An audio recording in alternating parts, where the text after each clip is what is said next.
12 की उम्र में रेप हुआ, 13 में मां बनी। जिसे मरा बताया गया, उसी बेटे ने बलात्कारियों को पहुंचाया जेल। दोस्तों, ये कहानी उत्तर प्रदेश की है, एक महिला की है जिसने दैनिक भास्कर को अपने इंटरव्यू में अपनी घटना को बताया है। उसी की जुबानी हम आप सबको बता रहे हैं। मैं पिंकी उत्तर प्रदेश की रहने वाली हूँ। अप्रैल 2010 की बात है। मेरे घर के बाहर काफ़ी देर से एक बच्चा बैठा था। उम्र उसकी 10-12 साल रही होगी। वह बच्चा कभी उठकर थोड़ी दूर जाता, फिर लौटकर उसी जगह पर बैठ जाता।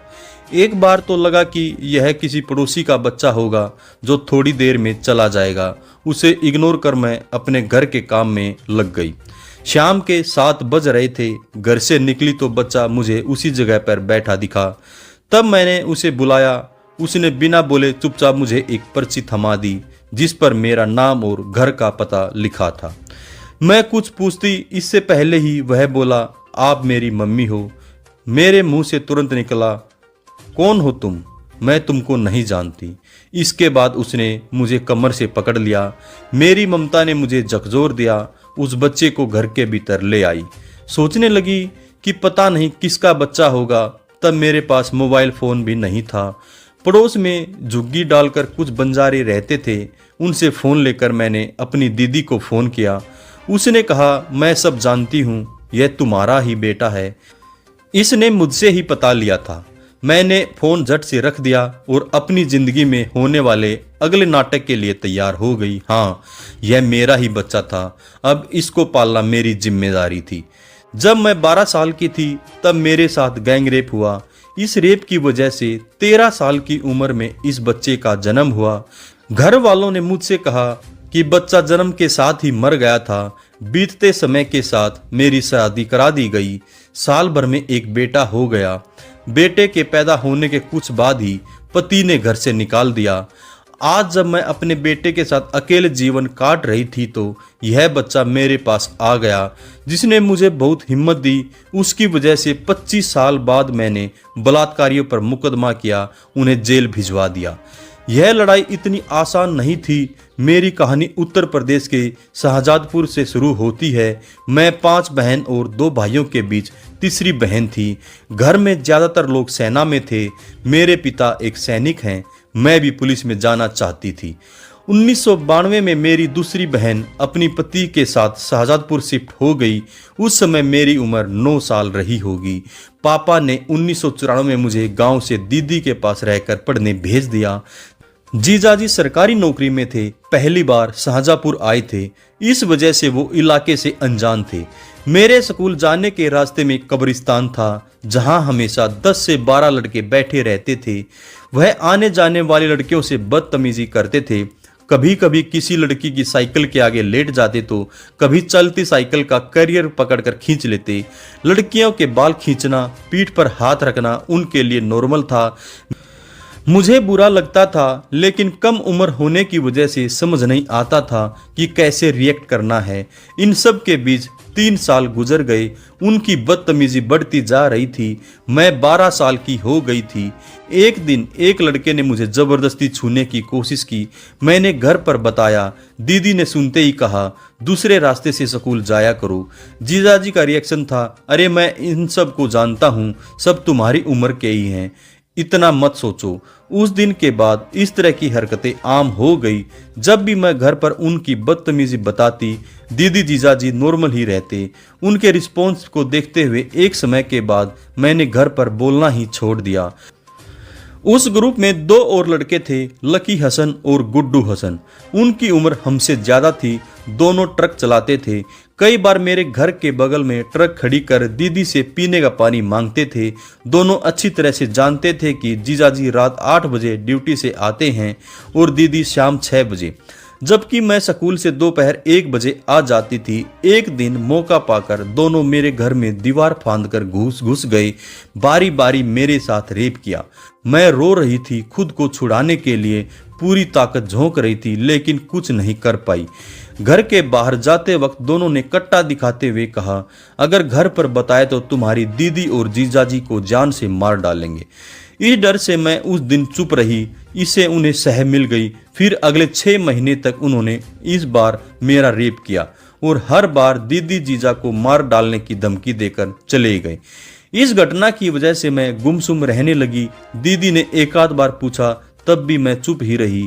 फिर मेरी तबीयत बिगड़नी शुरू हुई। हॉस्पिटल ले जाया गया, कुछ टेस्ट हुए। उस रात खूब हंगामा हुआ। घर आने पर जीजाजी मुझ पर ही चिल्लाने लगे। सच बताने को कहा, मैंने सब कुछ बता दिया। इसके बाद जीजाजी घर से बाहर चले गए। थोड़ी देर बाद दीदी उन्हें ढूंढने गई।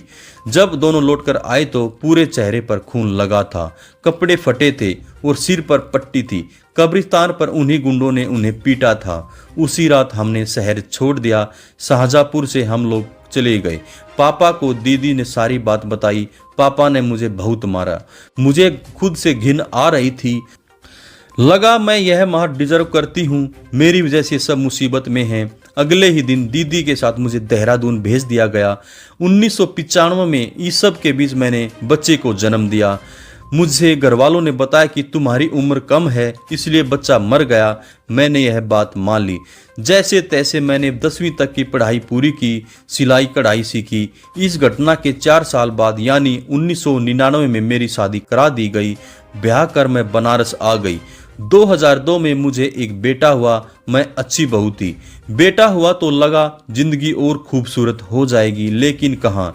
ससुराल में एक रिश्तेदार ने जलन की वजह से शाहजहांपुर की घटना को मिर्च मसाला लगाकर बता दिया। इसके बाद पति का व्यवहार ही बदल गया। उन लोगों को बदनामी होने लगी। धीरे धीरे मुझे अलग थलग कर दिया गया। न कोई बात करता था, न ही कोई खाना पीना पूछता था। सास मुझे मिट्टी का चूल्हा और थोड़ा सा राशन अलग दे चुकी थी। मुझे अपना खाना वहीं बनाना होता था। कई बार सिर्फ एक आलू देकर कहती थी, खाना बना लो। मैं बाहर से कोई सामान नहीं मंगवा पाती थी। इस तरह से 7 साल कट गए। 2007 में मैंने अपनी बहन को चिट्ठी लिखी और सारी बात बताई। उसने लखनऊ में रहने का इंतजाम कर दिया। पति को मैंने यह बात बताई तो उसने कहा, चली जाओ, चाहो तो बेटे को भी ले जाओ। अगली सुबह बेटे के साथ मुझे लखनऊ की बस में बैठा दिया गया। उस दिन मैं पति का साथ भी छूट गया, जिससे आज तक मेरी कोई खोज खबर नहीं ली है। 2007 में लखनऊ पहुंचने के बाद मेरी बहन ने मेरी मदद की। एक हॉस्टल दिला दिया जहां रहने और खाने को मिल जाता था। बगल में सिलाई सेंटर था जहां से 2 पैसा आने लगा। मैं दिन भर सिलाई करती थी और हॉस्टल की कुछ लड़कियां मेरे बच्चे को संभाल लेती थी। मैंने सेल्स वुमेन से लेकर LICC एजेंट तक का काम किया। जॉब के साथ साथ ग्रेजुएशन पूरी की। लखनऊ में रहते रहते तकरीबन 2 साल हो गए जब मेरी मुलाकात बड़े बेटे से हुई। अप्रैल 2010 जब बड़े बेटे से पहली मुलाकात हुई तब छोटा बेटा 8 साल का था। 2019 की एक दोपहर बड़े बेटे ने मुझे बिठाया और पूछा, मेरा बाप कौन है? जिंदा होगा तो ढूंढ ले आऊंगा, नहीं होगा तो जमीन के भीतर से लेकर आऊंगा।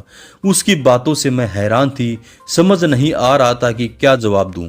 मैंने जवाब न देकर उसे टालना चाहा, लेकिन उस दिन वह मानने को तैयार नहीं था।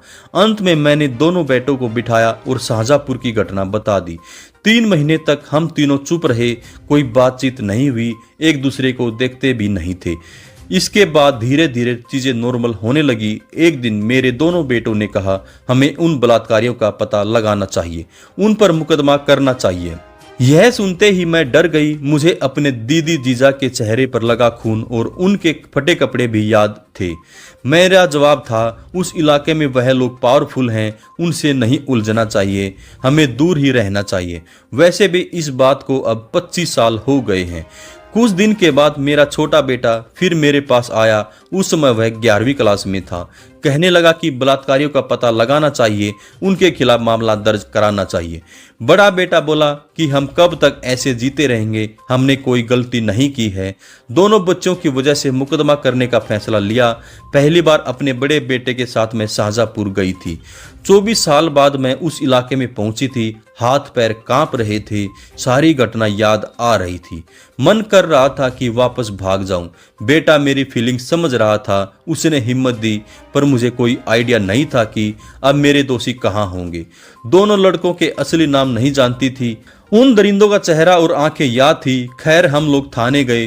पूरा केस बताया। पुलिस ने कहा कि आप पता या फोन नंबर लेके आइए, ऐसे किसी को नहीं ढूंढ सकते। मुझे कुछ आइडिया नहीं था कि वह लोग अब कहाँ होंगे। शाहजहांपुर का नक्शा बदल चुका था। उस दिन हम लोग वापस लखनऊ लौट आए। इसके बाद मैं हर वीकेंड में अकेली शाहजहांपुर जाने लगी। ऑटो रिजर्व करती और दुपट्टे से मुंह बांधती और शहर में घूम घूम कर उन अपराधियों को खोजती थी। उस वक्त मेरी सैलरी सिर्फ 15,000 थी। हर बार आने में 2,000 रुपए खर्च होते थे। पैसों की तंगी के बावजूद मेरे अंदर अलग सा कॉन्फिडेंस आ गया था।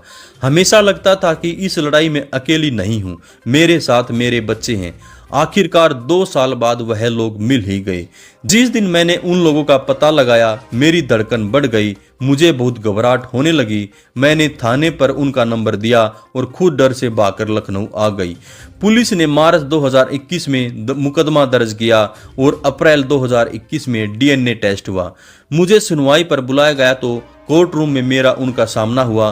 मन किया कि जाकर पूछूं, क्या मैं अकेली लड़की थी या तुम लोगों ने और लड़कियों के साथ भी ऐसा किया है? इस सब से तुम लोगों को क्या हासिल हुआ?